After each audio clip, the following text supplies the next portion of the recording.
नमस्कार, स्वागत है आपको द विजन स्टडी पॉइंट में। तो आज हम लोग बिहार का भूगोल का ये सेकंड पार्ट जो है सो पढ़ेंगे, है ना। तो चलिए स्टार्ट करते हैं, है ना। अगर आप हमारे चैनल पे पहली बार आए हैं तो प्लीज़ आप हमारे चैनल को सब्सक्राइब करिए, वीडियो को लाइक करिए, है ना, और अपने दोस्तों के साथ शेयर जरूर करिए, है ना। चलिए स्टार्ट करते हैं। आज का हमारा टॉपिक है बिहार का भूगोल, चैप्टर नंबर सेकंड, है ना, यानी सेकंड पार्ट है। अगर फर्स्ट पार्ट आप अगर नहीं देखे हैं तो उसको पहले जरूर देखिए। चलिए, फर्स्ट क्वेश्चन है, बिहार की कुल आबादी का कितना प्रतिशत गांव में निवास करता है।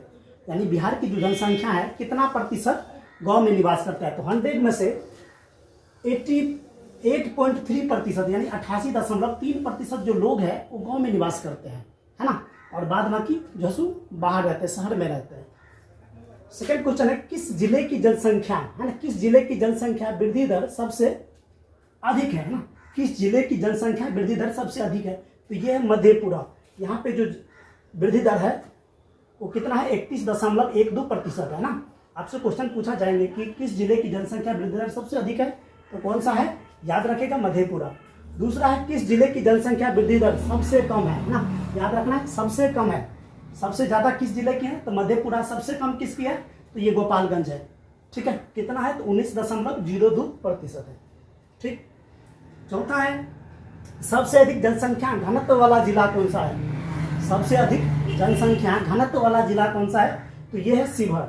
यहाँ पे जो जनसंख्या वो कितना है, तो 1882 व्यक्ति प्रति वर्ग किलोमीटर, यानी 1 किलोमीटर में 1882 व्यक्ति जो है सो रहते हैं। वैसे उससे पहले हम पढ़े थे कि बिहार की जनसंख्या घनत्व कितना है, तो 1100 कुछ है ना, 1100 करीब 42 है ना, जो 1 किलोमीटर में 1142 व्यक्ति रहते हैं। लेकिन यहाँ पे सबसे ज़्यादा है, सबसे कम है ना, सबसे ज़्यादा है ना जनसंख्या घनत्व वाला जिला कौन सा है, तो शिवहर। याद रखेगा 1882 प्रति वर्ग किलोमीटर।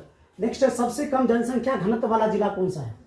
सबसे कम कौन सा है, तो ये कैमूर है। वहाँ पे 488 व्यक्ति प्रति वर्ग किलोमीटर, यानी 1 किलोमीटर में 488 व्यक्ति रहते हैं। ठीक है, कैमूर सबसे कम, कैमूर सबसे ज्यादा शिवहर, याद रखिएगा। नेक्स्ट है, बिहार राज्य का लिंगा अनुपात क्या है। लिंग अनुपात यानी पुरुष कितना है, महिला कितना है ना। तो ये 918 स्त्रियां 1000 पुरुष पे, है ना, 1000 पुरुष है और 918 स्त्रियां मात्र है। लिंगा अनुपात है ये बिहार राज्य का। ठीक है, 918 स्त्रियां और पुरुष की कितना है, तो 1000 पुरुष में, है ना, 918 स्त्रियां ही जो है सो लिंगानुपात है बिहार का। तो समझ सकते हैं आप, है ना, ये दुखद वाली बात है ना। चलिए नेक्स्ट है, सर्वाधिक लिंगानुपात वाला जिला कौन सा है। सबसे ज्यादा लिंगानुपात वाला जिला कौन सा है, तो ये गोपालगंज है। यहाँ पे 1021 है ना, यानी 1021 स्त्रियां है, 1000 पुरुष है। ठीक है, 1000 पुरुष पे स्त्रियां कितना है, तो 1021 है। यहाँ पे स्त्रियां की जनसंख्या ज्यादा है। ठीक है, नेक्स्ट है, न्यूनतम लिंगानुपात, है ना, लिंगानुपात वाला जिला कौन सा है। लिंगानुपात वाला जिला कहाँ है, सबसे कम न्यूनतम, तो ये मुंगेर का है। मुंगेर में कितना है, 876 स्त्रियां हैं और पुरुष कितना है, तो 1000 पुरुष है। ठीक है, न्यूनतम लिंगानुपात वाला जिला कौन सा है, तो मुंगेर, याद रखिएगा। 876 स्त्रियां और पुरुष की कितना है, तो 1000।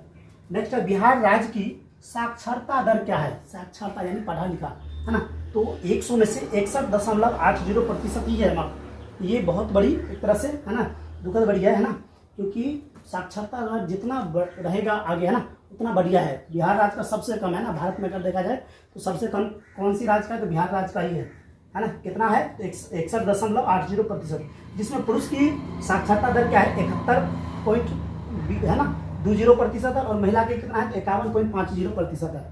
ठीक है, तो इसे बढ़ना चाहिए, इसे बढ़ाना भी चाहिए, है ना।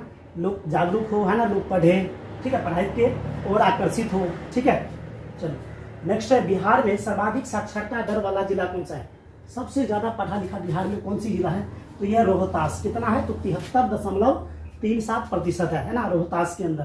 ठीक है, सबसे ज्यादा जो पढ़ा लिखा है बिहार में कौन सी जिला आते हैं, तो ये रोहतास। ठीक है, याद रखिएगा। बिहार में सबसे कम साक्षरता दर वाला जिला कौन सा है, सबसे कम, है ना, सबसे कम साक्षरता दर वाला जिला कौन सा है, तो ये पूर्णिया है। पूर्णिया में मात्र 51.08% लोग जो है सो वहाँ पे साक्षर है, पढ़ा लिखा। ठीक है, नेक्स्ट है भारत के किस राज्य की साक्षरता दर सबसे कम है। देखो यहाँ पे भारत के अंदर अब आ रहा है ना, ये बिहार के अंदर था, ये भारत के अंदर। भारत के किस राज्य की साक्षरता दर सबसे कम है, तो ये बिहार राज्य ही है। ठीक है, कौन सी है, बिहार राज्य है, तो इसे हमें इम्प्रूव करना होगा। नेक्स्ट है बिहार राज्य में वार्षिक वर्षा का औसत क्या है, यानी सबसे ज्यादा पानी का कितना है, कितना सेंटीमीटर पानी सबसे होता है। तो बिहार राज्य में वार्षिक वर्षा का औसत जो है वो कितना है, 120 सेंटीमीटर है। सबसे ज्यादा 120 सेंटीमीटर जो है पानी वहाँ पे दर्ज किया गया है बिहार के अंदर। बिहार में वर्षा किस मानसून द्वारा होता है, यानी जो पानी है या बारिश बोल सकते हैं, बारिश जो है वो कौन मानसून द्वारा, किस मानसून द्वारा जो है वर्षा होती है बिहार के अंदर। ये दक्षिण पश्चिम मानसून है। ठीक है, याद रखिएगा, ये बहुत इंपॉर्टेंट है, पूछा जाता है। बिहार में वर्षा किस मानसून द्वारा होती है, तो दक्षिण पश्चिम मानसून द्वारा। नेक्स्ट है बिहार में सर्वाधिक वर्षा किस स्थान पर होती है, सबसे ज्यादा वर्षा कहाँ होती है, तो ये किशनगंज है ना। बिहार के अंदर सबसे ज्यादा वर्षा कहाँ होता है, तो किशनगंज में। बिहार का सर्वाधिक गर्म जिला है ना, याद रखिएगा, गर्म जिला कौन सा है, तो ये गया है।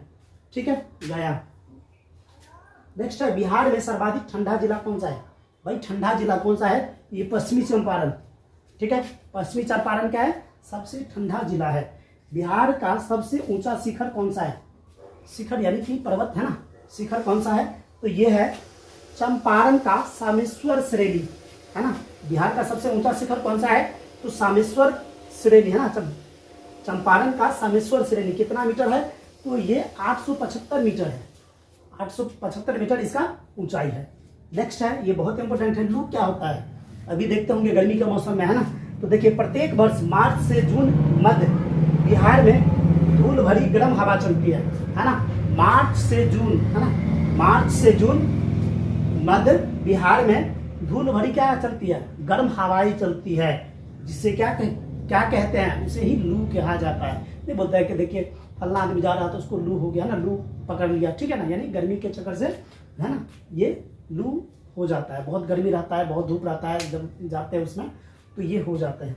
ठीक है, तो इसे जरूर याद रखिएगा, बहुत इंपॉर्टेंट है, एग्जाम में कहीं ना कहीं आपको देखने को जरूर मिलेगा है। तो आप इसे अच्छे से देखिए, कोई भी अगर डाउट आता है तो आप हमें कमेंट करके बता सकते हैं। ठीक है, तो thanks for watching the vision study point. Please like and subscribe channel है ना। थैंक्स।